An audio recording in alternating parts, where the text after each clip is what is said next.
খাতে খাতে স্বাদ মেটে না খাওয়ার আউস বাজার খরিয়ে ফালা মাছ কাল বাউস বলে ঠাকুর মাছ বলি রোজ নতুন না দেখা বানাতে আজ এই কাল বাউস দিয়ে এত সুন্দর ঝোল করবো একবার খালি বারবার খেতে ইচ্ছে করবে তাহলে চলো রান্না করে করি।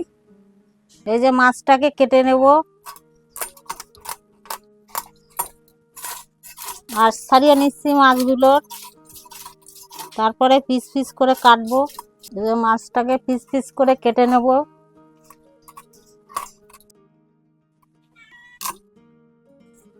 মাছ কাটা হয়ে গেছে, ধুয়ে নিচ্ছি, ভালো করে ধুয়ে নেব।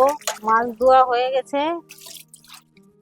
কালবাউস মাছের ঝোল করার জন্য প্রথমে মাছটা কেটে ধুয়ে নিয়েছি, আর তার সঙ্গে একটা আলু দেব, আর কাঁঠালের দানা ছাড়িয়ে রাখছি, কাঁঠালের দানা দেবো। আর মশলার মধ্যে ব্যবহার করব আমি এই যে লবঙ্গ, এলাচ, দারচিনি, তেজপাতা, স্বাদ মতন লবণ, একটা টমেটো কুচি, একটা পেঁয়াজ কুচি, 1 চামচ রসুন বাটা, আর 1 চামচ আদা বাটা, 1 চামচ ধনের গুঁড়ো, 1 চামচ জিরের গুঁড়ো, আর পরিমাণ মতন হলুদ, 1 চামচ লঙ্কার গুঁড়ো, 1/2 চামচ গোলমরিচ গুঁড়ো, আর সর্ষের তেল ব্যবহার করব। মাছে হলুদ দিয়ে দিচ্ছি, নুন হলুদ মেখে নেব, লবণ দিয়ে দিচ্ছি স্বাদ মতন।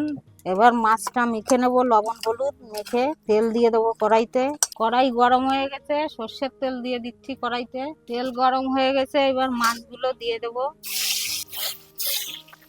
ভালো করে মাছগুলো ভেজে নেব। মাছগুলো উল্টে দিচ্ছি, এক পাশ ভাজা হয়ে গেছে, আর এক পাশ উল্টে দিচ্ছি। মাছ ভাজা হয়ে গেছে, মাছটাকে তুলে দিচ্ছি।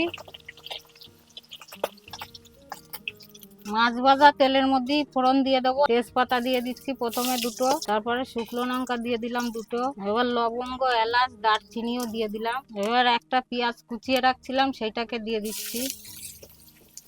ভালো করে নাড়িয়ে চাড়িয়ে লাল করে ভেজে নেব। বাদ বাকি মশলা দিয়ে দেবো এটা ভাজা হয়ে গেলে।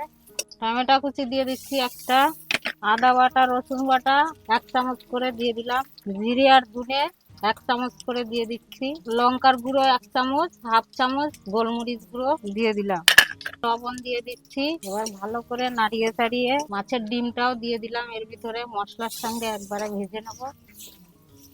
এবার হলুদটা দিয়ে দিচ্ছি 1 চামচ। এইবার ভালো করে মশলাটাকে কষিয়ে তারপরে কাঁঠালের দানাটা দিয়ে দেবো। কাঁঠালের দানাগুলো দিয়ে দিচ্ছি, ভালো করে কষিয়ে নেব মশলার সাথে, তারপরে ঝোলটা দিয়ে দেবো। দেখুন কালারটা কত সুন্দর হয়েছে।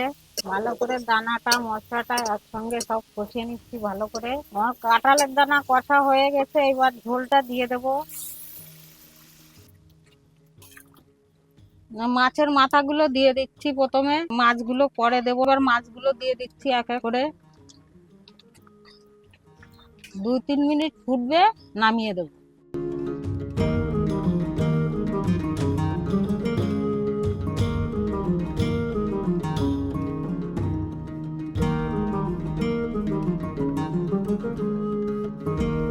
কোনো মাছ টেকবে না এর সাথে, এত স্বাদ। খুব সুন্দর হয়েছে। নলবি বাঙালি যা পাই তাই খাই, যা খাই তাই দেখায়।